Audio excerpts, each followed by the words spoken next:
as you can see, you need a sharp knife to make a cookie. Hi there. Welcome to my kitchen on this wonderful Sunday afternoon, November 3rd, 2024, 2 days before the election. It can't get here soon enough. But we are not talking about the election tonight. We are instead using up our Halloween candy and making a giant garbage cookie. This is a yearly tradition that I've been doing because it's a lot of fun and it's an excuse to, well, use up the extra candy. And especially given the current political situation, I should also say that even though this is called a garbage cookie, it has nothing to do with all of the garbage that has been going around. Actually, I think I'm going to get a bigger knife, in fact. This is better. Anyway, this has nothing to do with the garbage that has been going on with the current election season, especially with the way the word garbage has recently been used by both sides of the election. Although I find it very hilarious, nonetheless, we are just doing something more innocent and making a giant garbage cookie. And the reason why it's called a garbage cookie is because, as you can see, it's full of garbage. You know how candy is supposed to be unhealthy and it rots our teeth and yada, yada, yada.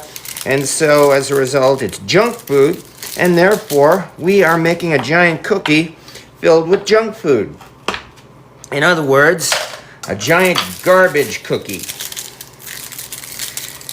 I have had this candy in the freezer since last night. And it is nice and solid, which is good. That makes it much easier to cut cleanly. It will also help when this goes into a hot oven to bake, so that everything should be nicely thawed out and probably partially melted, but not actually burned. Because this is essentially a giant chocolate chip cookie, only instead of chocolate chips, we are using candy. You know, this is like those giant cookies that they sell at Wally World and other places, except that this is about 500% better and less expensive. This is going to be a 14-inch diameter cookie. Yes, we're talking like the size of a large pizza, which is bigger than the one that they sell at Wally World. What are they selling that for? Like maybe $15 or something like that at Wally World? But the total cost of the ingredients here almost certainly is far less than that. Making a cookie is also actually quite easy. So yes, I will certainly say, no, I never buy those things at Wally World because, yeah, they're good, but this is better and less expensive. It requires a little more effort, but actually not much more. I'm not quite done because in addition to that, I also have some peanut M&Ms that I'm going to use to top the cookie just before it goes into the oven. There we go, and the last one. Now to move these things out of the way, clear my workspace. And now at last, time to really start preparing a cookie. Anybody who has made cookie dough from scratch knows how easy this is. This is really not going to take very long. 3 cups of flour, because this is an oversized cookie. 1, 2, and 3.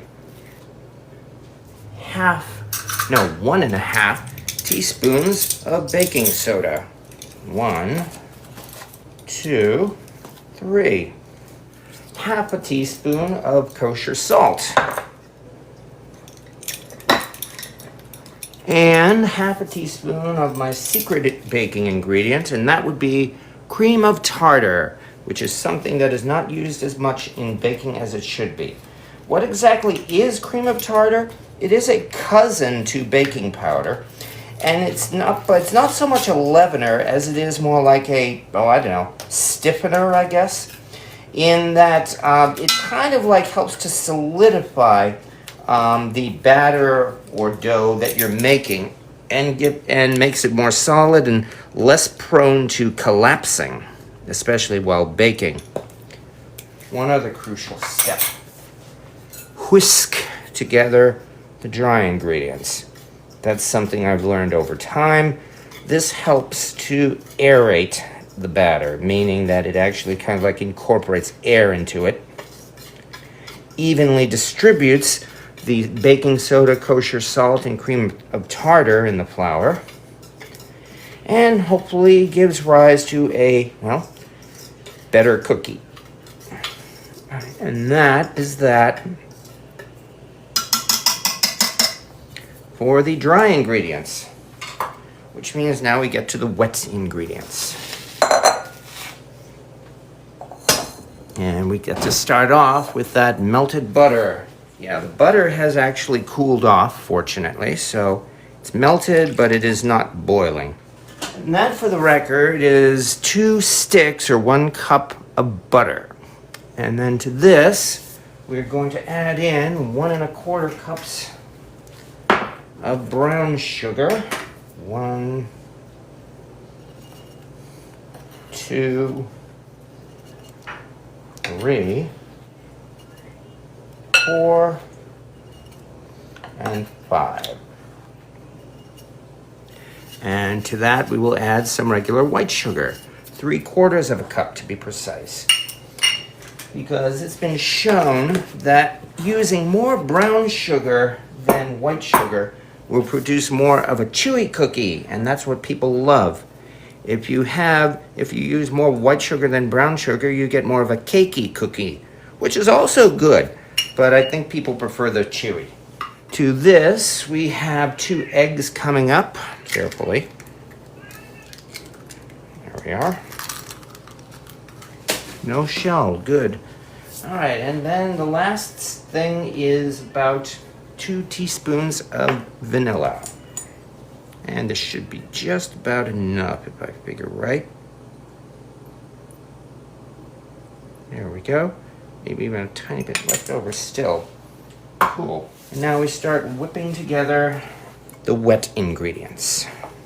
And the oven has just gone to 325 degrees, so we are actually well on our way.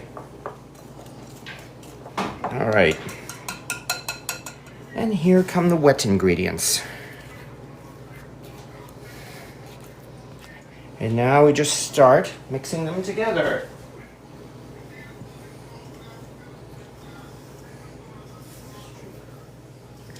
Of course, the thing is, we are making cookie dough, not cake batter, which means that this should eventually become, too solid to stir with this spatula. There we go. We are getting close to that stage already.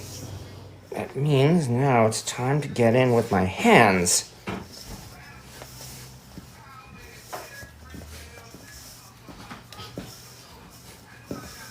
This is going to be, as I said, a giant pizza-sized cookie, and all this probably is at the cost of, maybe the same as one of those big hunks of cookie dough you buy at the store. Except, of course, this doesn't have any of the extra additives of those. It's just a natural cookie with a total of 9 ingredients, plus the candy, which is going to come right now, in fact, because here is our cookie dough.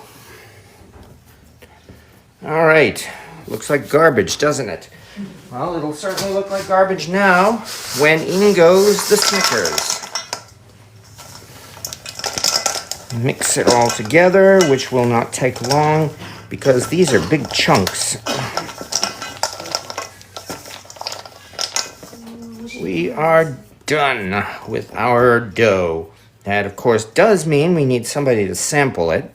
Yes. Okay, so did you want a piece of Snickers bar with that? Okay, then here it comes. Snickers bar coated with cookie dough. It is time now to bring out the star of the show. Folks who have seen my channel before will recognize this particular character. And I give you Stumpy. Stumpy is a 15-inch cast iron pan. 15 inches across, that is. And this particular pan is as old as I am. He was made in Birmingham, Alabama, in somewhere between the late 1960s and the early 1970s. So he's definitely vintage. He's gotten a lot of use in my kitchen. And right now, all we need to do is grease up the pan with some Crisco. And here is a point where I recommend that if anybody has the opportunity to get at least one really big cast iron pan, I would not hesitate telling you to do it. Because you will be surprised at the amount of use you will get out of a pan of this size. I mean, besides the fact that I'm using old Stumpy right now to make a giant cookie, consider this. This pan is the world's greatest pizza pan. And with the holidays coming up, this pan is the world's greatest turkey roasting pan. And with that, we have greased our pan. Into our pan goes the dough. Plop. And all we have to do is press it out so that it reaches, or it covers the entire surface of the pan, which is actually very easy. To this, I have to do only one last thing, the peanut M&Ms.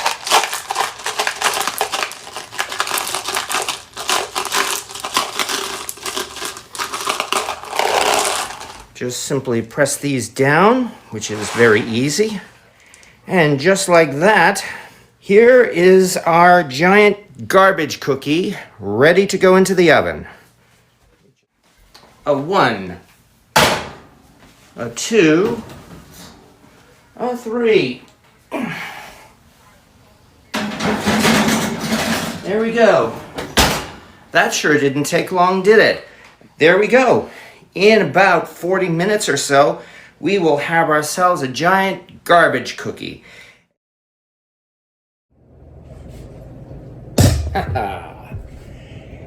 And here is our giant 14-inch pizza-sized garbage cookie, packed with enough sugar to make this the centerpiece at a convention of dentists, and it could probably give a sugar rush to an entire classroom full of kindergartners. And that's why they call it a garbage cookie. I'm more than happy to make this as a tradition the day after every Halloween, because it gives me an excuse to use up the extra Halloween candy so that I don't eat it. And yes, I do the same thing at Easter too.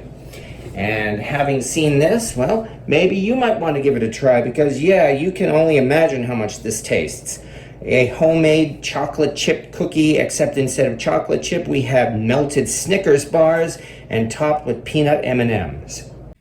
So good luck on the 2024 election, folks, and enjoy your cookie.